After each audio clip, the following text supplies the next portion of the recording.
Hi, friends. Hi, the wonderful community of Coaching via Technology. I think I'm live. I think that's what my screen's busy telling me. And if you would love to join me, I would love to have you. So please pop on in. And I am in, as I was last time, Santiago de Chile. It is 9 a.m. in the morning. Promising to be a beautiful, beautiful summer's day here. And I would love to know who's coming in on the call. I would love to know where you are. So please pop on in and say hi. I'm turning my head because a little notification came in. But please pop on in and say hi. And let me know where you are. And as I share what I'm going to share today, please ask any questions or share your expertise, because I know that there are a bunch of people in this group who have a great deal more expertise than me. It just so happens that I'm the group admin, and so I'm offering some Facebook Live commentary and thoughts. And today what I'm going to talk about are strategies for easily and effortlessly hello, Robin, welcome. Strategies for easily and effortlessly finding content to enhance your brand on social media. So Robin's in the call, and who else have we got here? I'm going to slow it down a little bit, so if anybody wants to pop into the call, it is wonderful to have you here on this delicious Friday. So, strategies for easily and effortlessly enhancing your brand with social media posts. Hi, Peter. Welcome. I was inspired to share this training by a client that I am doing work with. Mwah! Hearts. I love hearts. My client is a celebrity. He is one of South Africa's great celebrities, but he has come into the social media realm very late in his career, and so it's all very new for him. And originally, he and I had thought our best strategy was to find a community manager. Hey, Lindell, welcome. We thought we'd find a community manager to do his social media posting. And I know recently somebody actually queried in the group where could they find a community manager to do their posting, because posting can be time consuming, and certainly finding the information to share, finding our posts, that can be time consuming. The thing with the community manager is that in itself that's going to take some time, because we need to train a community manager to speak in our voice. And we need to, in my client's case, a lot of his work has some technical detail, and it's very real time. So he's a jockey coach. His community manager would have to be watching the races. They would have to understand the races. So it makes sense. What we agreed in the end is that he had to learn some strategies to easily and effortlessly post to his own social media site. And so inspired by that, I have created what I'm going to chat about today. And as I say, I would, please say hello, please say hi to everybody, and share your expertise and ask any questions. So the most important thing, I believe, in our hi, Bjorn, nice to see you, sir. From the east, that's so cool. Other side of the planet. I think what's really key for social media sharing, if you are using this as a marketing platform, and I'm sure this is not, startling news to all of us, but it's about consistency. So what I see happening is people want to use this as a marketing platform, but they only share when they think they've got something exciting on the go. They're traveling and they start to share their hi, so hearts, love it. They're traveling and they want to share their exciting holiday, and when they come back from traveling, they stop doing the marketing until something more exciting happens. But consistency is critical when you're using this platform for marketing. The marketing term for that is top of mind marketing. So how do you stay top of mind with your customers and your connections? And that's to do with consistently sharing. So from time to time, I look at my Mac because I have some notes listed down here. So I'm going to share 3 strategies that I find very useful for sharing consistently. I offered a poll on our group, Coaching via Technology, recently, and I said, how often do you post? And the majority of people are posting when they're inspired. And that's totally cool. And I don't know about you, but sometimes I just wake up having a pretty crappy hair day. Hang on a sec, I got to do something here. Anyone else have Michelle sideways? Shit. I don't mean to swear. Hang on, shall I flip it like that, Peter? Is that better? The trick is then I can't hold the phone, so any suggestions here are most welcome. Does everybody have me straight up now? Thanks, Dumasani. Welcome, sir. Peter, am I straight up? Let me know. Or just turn your heads. Perfect. Okay, cool. Okay, so here are my 3 strategies, because I wake up sometimes having a uninspired, bad hair day and no kind of inspiration for any social media posts pop up for me. So I have a strategy, and these 3 things are what I use to help me to consistently, cool, Dumasani, I'm the right way up. Yes, I am. These are the strategies that I use to consistently find posts.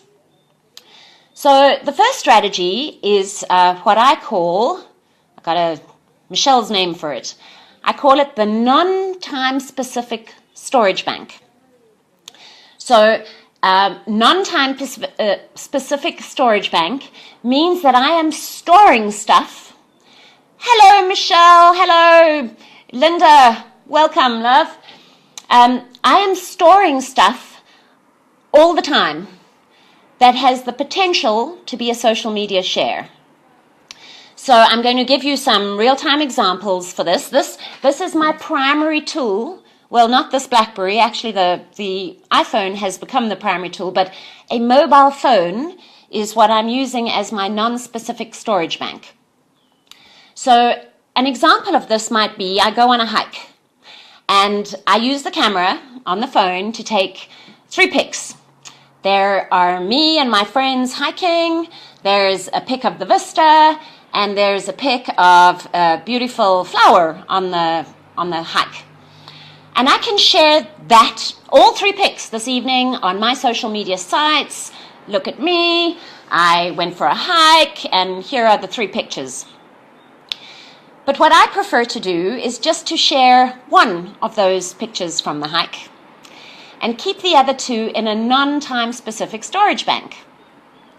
And I'm doing this all the time. So as I'm walking around, wherever I am, I'm taking pictures of lunch, I'm taking pictures of people, I am storing a bunch of photographs. Hi, Lauren, how cool to have you on the call. So I'm storing things in photographs in this non-time-specific storage bank that I can share at some future time. Because if I wake up in a week's time and I'm uninspired, I don't know what to share on my social media, I can go back into that storage bank and there's a photograph of a beautiful vista.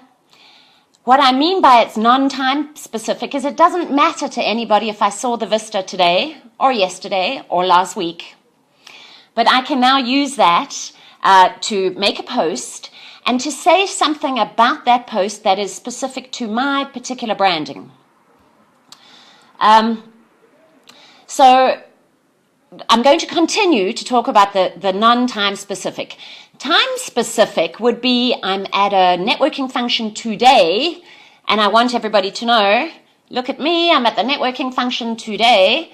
But many of the things we see and can collect in this storage bank are not necessarily time relevant, right? Remember, well, I'll get back to the 3 different types of content. But so further in my non-time specific storage bank, I also have notes. I have notes on my phone that are called social media shares. And if I am doing something, I'm sitting in a taxi, I'm overhearing somebody's conversation in a coffee shop, and I think, that's inspiring, it's very cool. I would love to share that on social media at some point in time. I go to my notes and I kind of write up my post, but I don't post it immediately. And so at any point in time, I may have 6 or 7 thoughts sitting in that note section that at some future time, when I am inspired, timeless, that's it.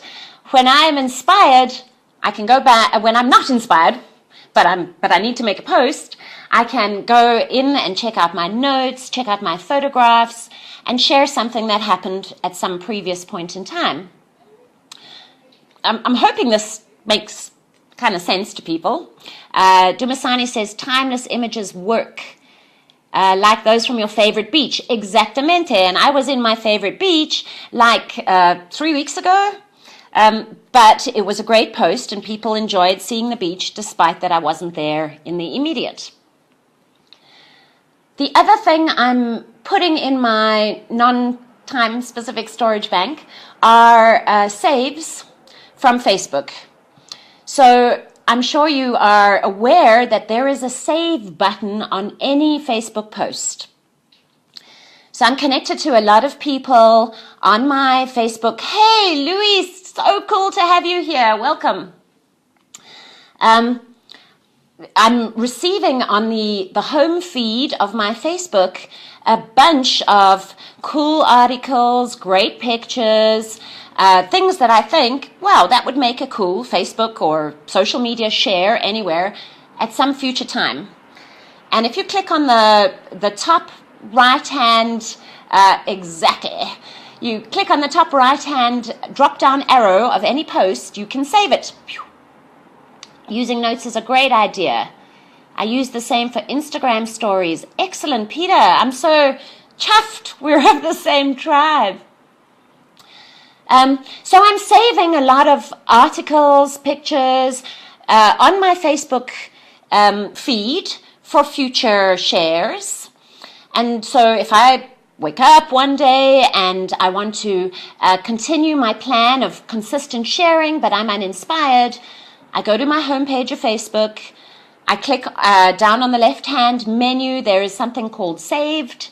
And there at any point in time, I've got 10 things, articles, pictures, photographs that I think are relevant to my particular brand story that I am ready to share.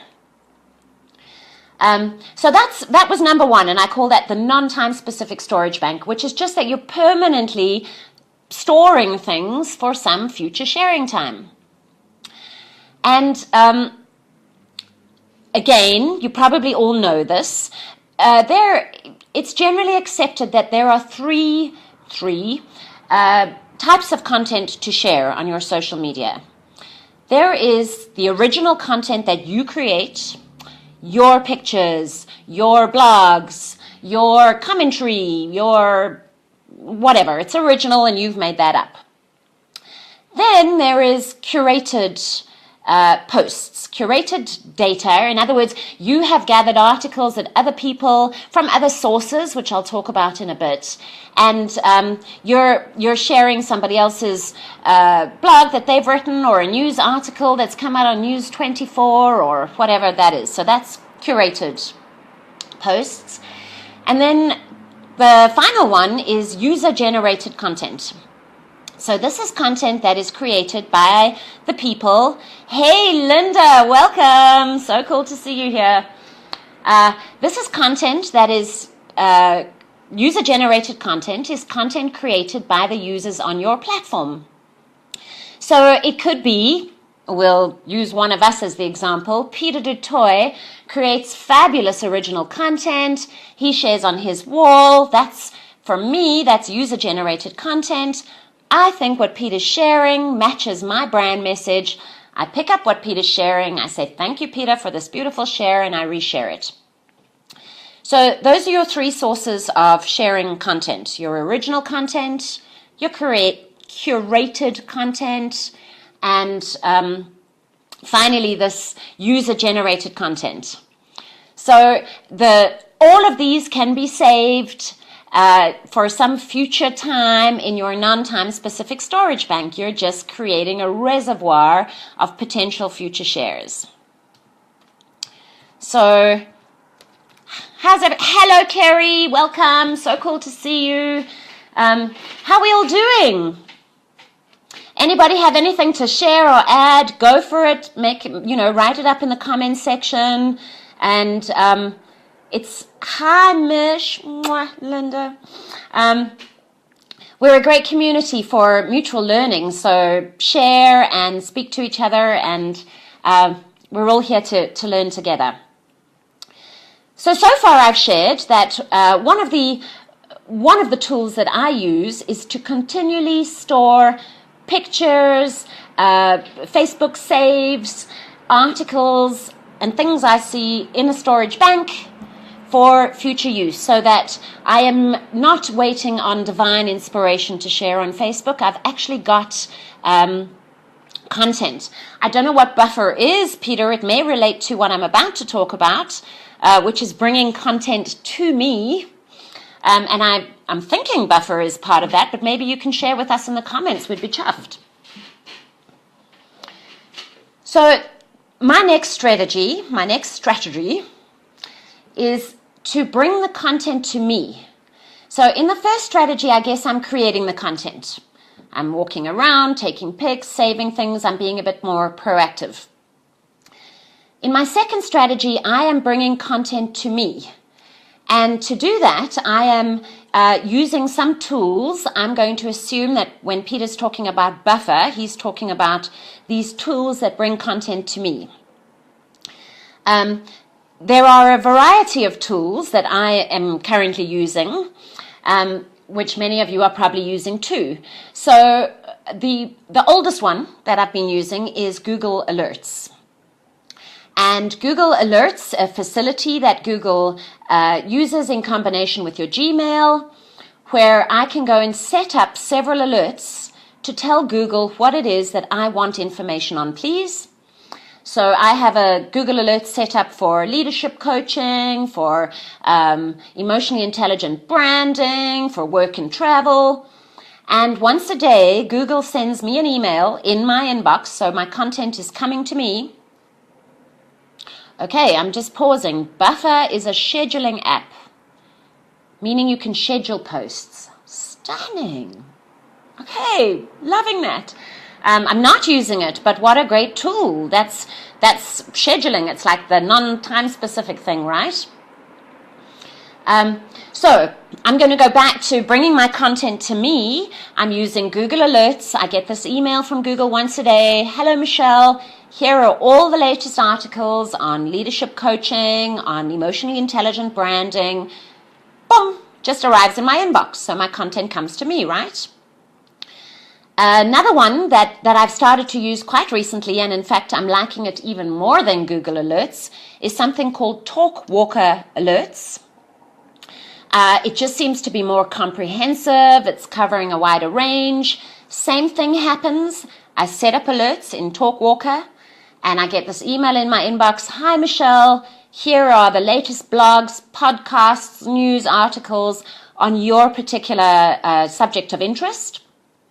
So I get 20 content leads, if you will, in my inbox, and I can quickly zip through them and decide that article number 3, that's the awesome one, and then reshare that on my social media. Another one that I'm not using is called Social Media Mention. If anybody is using that, let us know. My sense about Social Media Mention is that it's for larger companies that want to make sure, like Nike, who's talking about Nike? Are they saying cool things around cool things? I don't think as a one woman coaching enterprise at this stage that too much impacts me. So I stick with Google Alerts and TalkWalker Alerts. So I'm bringing the content to me so that I'm not having to sit and research all day long on Google. The other way that content comes to me is through my network. And the last Facebook Live that I did, I spoke about creating a global network. And one of the gorgeous things about a global network, particularly if they are smart thinking individuals sharing smart thinking stuff, is that I get that content. Hey, Juan Marcos, so cool to see you here, sir. Thank you. Wow, we've got Santiago in South Africa in the call, and we've got Bjorn, where are you, sir? It's not Thailand, it's somewhere else. So I'm bringing my content to me, so I'm not having to find it. And my network, my large global network, is sharing content, user-generated content, original content at all the time. So all I have to do is flip through my Twitter or flip through my Facebook, and people are sharing groovy stuff. And if it relates to my branding, I can either save it for some future share or immediately share if I'm inspired to do so. And one piece of advice that I would really like to offer is when you do share an article or a piece of content, whether you've created it, somebody else has created it, is to put in a foreword, put your thoughts, let us know how this particular article relates to your particular branding. Or let us know what your opinion is on it. What we want to know from you on your social media sharing is how you think. We really want to say, wow, that person is such an interesting thinker. I want to do some business with them. So your foreword on any share is going to help us to know why we should open that share and how you feel about it. Do I use Twitter lists? No, I don't. That's an awesome idea. I use Twitter hashtags. So I might hashtag leadership coach and bring in any article or mention of that hashtag. List is an awesome idea. I guess, Peter, you could put people on your lists. Yeah, I could have a list for leadership coaches or branding information, and then call up that list and a whole lot of information would come to me. Thank you, Juan Marcos. Thank you, sir. So the other great source of bringing my information to me are Facebook groups. There are so many Facebook groups, and they are having specific conversations. So, for example, if branding is my thing, hey, William, welcome, sir. If branding is my thing and I belong to a branding group, there's going to be conversations happening in that group. Those conversations will either inspire perhaps me to create some original content, or they will be sharing articles. This is I'm like magnetizing stuff that relates to my branding and either storing it or sharing it in the immediate. And I really like the idea of storing because sometimes I see, it's obvious to me, I think it's obvious, that people are flipping through maybe Facebook and they're just resharing 5 or 6 things at a time, which is, I would consider that overshare. So we need to strike a very cool balance of the amount of sharing we're doing and its relevance to our branding. What about LinkedIn? I agree, LinkedIn is a great professional platform, although for me, I encourage us to use the platform that we have the most fun on, the platform that really resonates with us. And so for me, because Facebook allows me to have more in-depth and interesting conversations, that's my choice of platform. But I'm going to talk about LinkedIn in my third strategy. So thank you for the question, Juan Marcos. So my first strategy was store it all. Store it in a non-time specific storage bank. My second strategy is bring it to you. Use any kind of alert system to bring your material to you so that it's easy to find. And my third strategy is repositioning. Thank you, sir. I love hearts and thumbs. They're gorgeous. So my third strategy is repositioning. And this is a marketing term, but we're all familiar with it now because Facebook has been encouraging us to reposition for a long time now.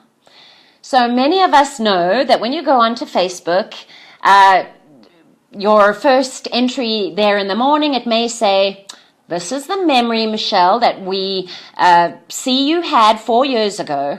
And what Facebook wants me to do is to repost that. Or, you've been friends with Robin for 3 months and they want me to repost that.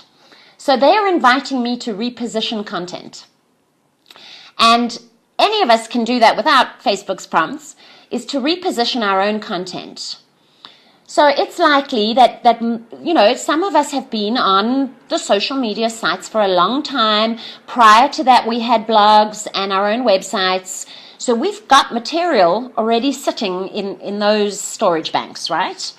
So I can go back in my Facebook to 8 years ago, and I can find a post that I still think is relevant today, or a cool picture, or a cool article that still seems relevant, or a blog I wrote that maybe still seems relevant, and maybe I can change a few things. Maybe I can make a comment about why I think it's still relevant, and I can reposition it. And I can take it off any site and reposition it on another. So there's the LinkedIn repositioning, for example. I can take a note that maybe I made on Facebook when notes were really popular, and I can copy paste and reposition that on LinkedIn. I can take a Twitter share and reposition it on Facebook. I can take a picture that I once shared on Facebook and reposition it on Instagram. So we've already got so much material, and the way the numbers have increased on social media, I don't suspect that somebody from 8 years ago is going to say, "Why is she so boring that she's reposting this picture of a daisy?" I don't think anyone's going to remember, and I've got a whole bunch of new connections since then. So repositioning is pretty cool.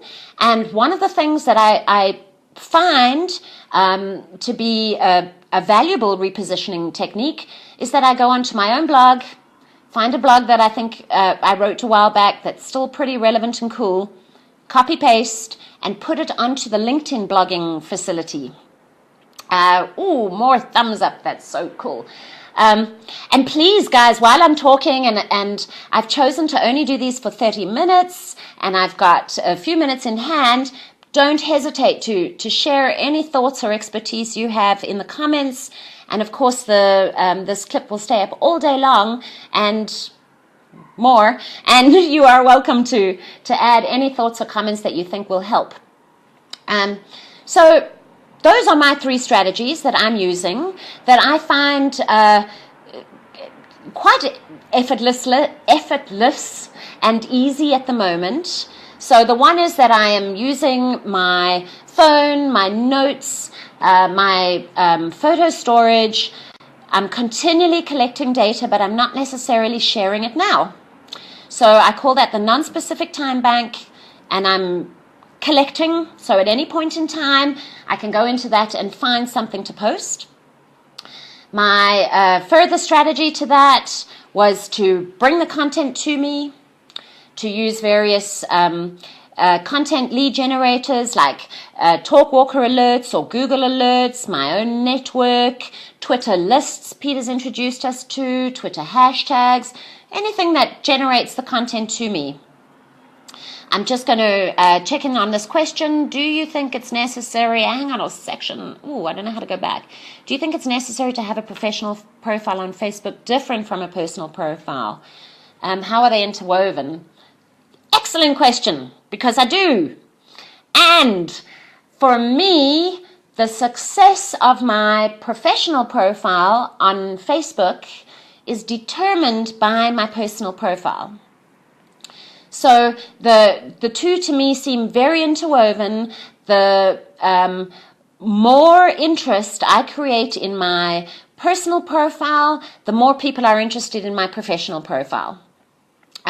That's my strategy. It may not necessarily work for everybody. I'm working with a young coach at the moment who has decided to go just a professional profile, and his strategy is working out well.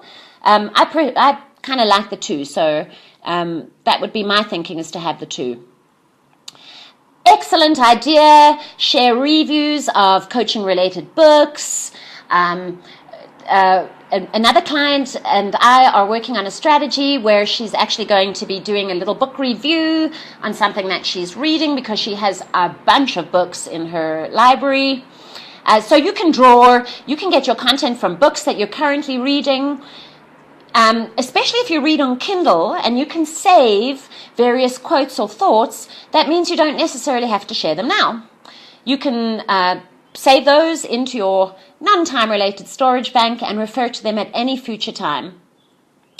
RSS feeds have been mentioned, and whilst I want to say yes, RSS feeds are the way to go, I have to tell you that I don't know much about RSS feeds, but you can bring your content to you on RSS reader like Feedly. That's awesome. And I'm going to ask Google, my guru, how I do that, because I'm not entirely familiar with that technology snippet. And Peter, maybe you can do a live on that one, because we can all get some education on that. Hello, Keith. Welcome. You use Buffer a lot.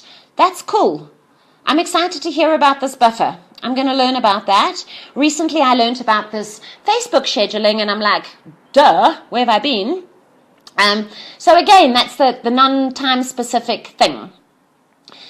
For me, and I do a lot of watching of what people are doing on social media. And what it looks like sometimes is people will come in and hang out there for an hour and just repost.